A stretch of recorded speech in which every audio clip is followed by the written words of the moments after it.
ప్రభుత్వ ఉద్యోగ పెన్షనర్ల ఐక్యత, పెన్షనర్లను విభజించి పాలించే విధానం, పెన్షనర్లను విభజించి పాలించే విధానం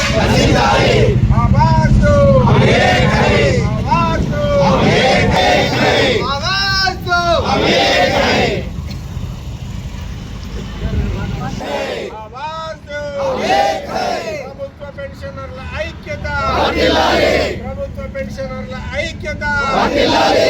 కేంద్ర ప్రభుత్వం 2025 మార్చి 25వ తారీఖు తీసుకొచ్చినటువంటి వ్యాలిడేషన్ యాక్ట్ వెంటనే రద్దుపరచాలని సంవత్సర కాలంగా ఇదివరకు కూడా మేము ప్రాతినిధ్యాలు వహించినప్పటికీ అదే యాక్ట్ అట్లాగే ఉండడం వలన తిరిగి ఈరోజు సంవత్సరీకం పూర్తి చేయాలి అనే ఉద్దేశంతో మళ్ళీ ఈరోజు కూడా నరేంద్ర మోడీ గారికి మనం రిప్రజెంటేషన్ ఇస్తున్నాం.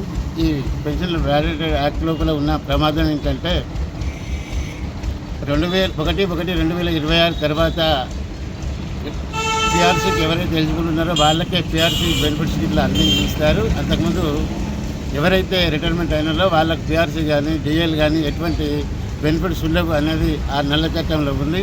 ఆ నల్ల చట్టం వలన ఈరోజు దేశవ్యాప్తంగా దాదాపు రాష్ట్ర ప్రభుత్వ పెన్షనర్లు 92 లక్షల మంది ఉన్నారు. వాళ్ళందరూ కాకుండా లక్షలాది మంది కేంద్ర ప్రభుత్వ సర్వీస్ లోపల ఉన్న వాళ్ళు కూడా ఉన్నారు.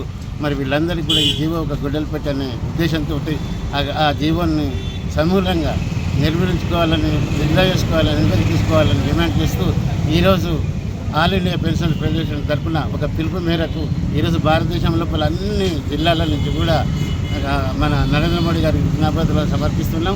మన విజ్ఞాపన పత్రాలు మన్నించి మనకు ఎవరైతే దొడిదారిని తీసుకుంటున్న 2025 వ్యాలిడేషన్ యాక్ట్ అయితే ఉందో దాన్ని రద్దు చేయాలని అందరం కూడా కృతజ్ఞతతో ప్రధానమంత్రి శ్రీ నరేంద్ర మోడీ గారికి మేమందరం కూడా ఒక విజ్ఞాపన పత్రం చేస్తున్నాం. దీని ముఖ్య ఉద్దేశం ఏంటిది అని అంటే దీన్ని ఒక చట్టం తయారు చేశారు. 2001/1/2026 నుంచి పెన్షన్ అంతకంటే ముందు ఈ పెన్షనర్స్ ఎవరైతే ఉన్నారో వాళ్ళకు పిఆర్సీ కానీ డిఏటిఎల్ కానీ ఏమి మాత్రం ఇవ్వకూడదు అనేది ఒక యాక్ట్ తీసుకొచ్చారు. ఈ యాక్ట్ను పూర్తిగా రద్దుపరచాలనే ఉద్దేశంతో ఈరోజు మొత్తము భారతదేశం మొత్తము అన్ని జిల్లా కేంద్రాల నుంచి ఈ కార్యక్రమాన్ని నిర్వహిస్తూ కలెక్టర్ ద్వారా మా విజ్ఞాపన పత్రాన్ని అందజేస్తున్నాం. ఈ విజ్ఞాపన ఆధారంగా గౌరవనీయులు మన ప్రధానమంత్రి గారు ఈ యాక్ట్ను రద్దుపరచాలని కోరుతూ వారికి సవినయంగా మేము 47 సంవత్సరాల క్రితం జరిగినటువంటి కుట్రను సుప్రీంకోర్టుకు వెళ్ళి డిఎస్ నకారా గారు దాన్ని ఛేదించి పెన్షనర్లకు న్యాయం చేయటం అనేది జరిగింది. ఇప్పుడు అదేవిధంగా కేంద్ర ప్రభుత్వం కూడా మరి ఇట్లాంటి యాక్ట్ను తీసుకొచ్చింది. అది కూడా పెన్షనర్ రూల్స్లో భాగంగా కాకుండా ఆ ఫైనాన్స్ యాక్టులో దీన్ని చొప్పించి దొంగచాటుగా దీన్ని తీసుకురావటం జరిగింది.